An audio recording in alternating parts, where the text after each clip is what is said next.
अस्सलाम वालेकुम एवरीवन, कैसे हैं आप सब? ठीक ठाक हैं। हमारे एक स्टूडेंट हैं उस्मान, राइट, और ये वीडियो उनके लिए बना रहे हैं। वैसे तो काफ़ी स्टूडेंट्स की हेल्प हो जाएगी इससे। उन्होंने अप्लाई किया है कंटेनमेंट बोर्ड के अंदर। ये जॉब्स हैं the government of the Pakistan ministry of the defence के अंदर, right, military lands and the cantonment board department Rawalpindi. पहले तो ज़हन में रखेंगे रावलपिंडी की जॉब है।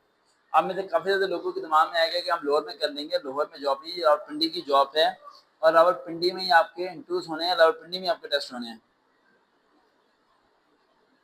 अब आते हैं पॉइंट की तरफ। सबसे पहले से पढ़ते हैं कि लिखा application are invited from the eligible candidate to fill up the vacant post of the LDC BS 11 and UDC BS 13।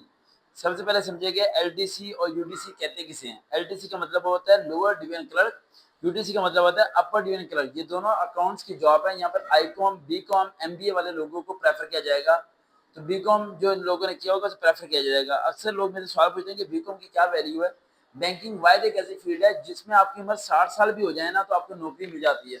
अक्सर जो उस्मान में से सवाल पूछता है कि सर जी बी कॉम करने का क्या फ़ायदा है, एज तो हमारी गुजर जाएगी। शायद बच्चा है छोटा, इसे पता नहीं ना इन चीज़ों का, तो समझ नहीं आती लोगों को। आगे इन फ्यूचर आप किसी भी प्राइवेट सेक्टर में जाते हैं, प्राइवेट सेक्टर में पूरी ज़िंदगी गुजारनी है आपने, आपकी बी कॉम में रिक्वायर्ड है। अगर आप अकाउंट ट्रेड में जाना चाहते हो, यहाँ पर सीट्स जॉब सबसे ज़्यादा होती हैं और सैलरी भी अच्छी होती है। अब आते हैं पॉइंट की तरफ, राइट। सबसे पहला पॉइंट हमारा जो है वो यूडीसी एलडीसी में उसने कह दिया कि 11 स्केल और 13 स्केल है। यूडीसी की जो है 20 सीटें और एलडीसी की 20 सीटें। यूडीसी अपर डिवीजन क्लर्क के लिए बीए ग्रेजुएशन रिक्वायर्ड है, C grade, at least 30 word per minute typing speed अगर इसने कहा है तो आप 60 words per minute typing speed की प्रैक्टिस करें आप। दूसरा qualified departmental internship test and interview हो जाएगा, ठीक है। टेस्ट इंटरव्यू 3 मंथ का कोर्स है, सर्टिफिकेट नहीं एमएस ऑफिस होना चाहिए आपके पास, वो कहीं से भी आप स्कूल से बना के लेके आ सकते हैं, कोई मसला नहीं है, ठीक है। उसके अलावा जो है candidate having 3 years relevant experience shall be preferred. ये हुई ना दिमाग की दही। लिखा हुआ है कि अगर आप टेस्ट पास कर भी लें तो अगर 3 साल का तजर्बा आपके पास नहीं है तो आपको नहीं रखेंगे। यानी अगर 3 साल का तजर्बा आपको अकाउंट्स डिपार्टमेंट का या कैशियर का नहीं है तो नहीं रखेंगे। इसके बेहतर है कि आप 3 साल का तजर्बे का कोई सर्टिफिकेट भी बना सकते हैं, बशर्ते ये कि आप थोड़ा नो ले लें कि इसे हमने इसे जॉब कैसी जॉब क्या होती है हमारी।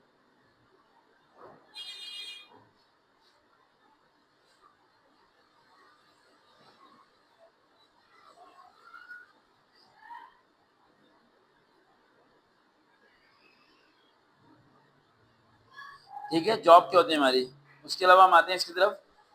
अच्छा, जेब में रखिए typing speed 60 word per minute, यानी आपको रोजाना टाइपिंग की क्या करनी पड़ेगी, प्रैक्टिस करनी पड़ेगी। एलडीसी जो है इंटरमीडिएट और इक्विवेलेंट। एलडीसी के बारे में उन्होंने क्या, इंटरमीडिएट यानी इक्विवेलेंट डिग्री और सी ग्रेड था, टाइपिंग स्पीड 30 वर्ड, वो भी उसने कह दिया सर्टिफिकेट।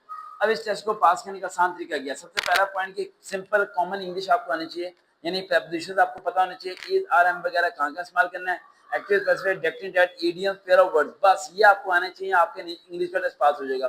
दूसरा मैथ के ज्यादातर क्वेश्चन आर्ट्स की बुक से आएंगे, जनरल मैथ में से आएंगे, साइंस की बुक से नहीं आएंगे। रेशियो वाले क्वेश्चन, एलसीएम वाले, एससीए वाले, डिवीजन वाले, मिसिंग नंबर वाले, सीक्वेंस वाले, इस तरह के क्वेश्चन आएंगे। लेकिन इस टेस्ट पे रेकमेंड कौन होगा, सवाल ये उठता है। अगर आपको कंप्यूटर के स्किल्स हैं, कंप्यूटर का नॉलेज है, एमएस वर्ड एक्सेल के फॉर्मूले आप याद कर लेते हैं, टाइपिंग स्पीड आपकी बेहतर हो जाती है, इंटरव्यू अच्छा आप दे देते हैं, यहाँ पर इंटरव्यू इंग्लिश की रिक्वायर्ड नहीं है, उर्दू में इंटरव्यू होना है आपका, राइट, तो आपके रिकमेंडेशन के रेशियो ज्यादा है। बस ये है कि आपकी डिग्री रेलिवेंट हो। यहाँ तो लिखा है ग्रेजुएट अप्लाई करो, लेकिन वहाँ ऐसी बात है एक बंदा सिंपल बीए करके आया और बंदा बीकॉम करके आया, अब ये जॉब है ही बीकॉम वालों के लिए, तो वो किसे प्रेफर करेगा, उसे प्रेफर करेगा जिसके पास अकाउंट्स का तजर्बा है। तो एक बार और ज़हन में रखिए, जॉब पिंडी में है, लाहौर में जॉब नहीं है। और कोई सवाल है तो, और कोई सवाल अगर है तो पूछ सकते हैं आप। देखते रहे चैनल। सरकार भी दोबारा मुलाकात होगी। अल्लाह हाफिज, अल्लाह हाफिज।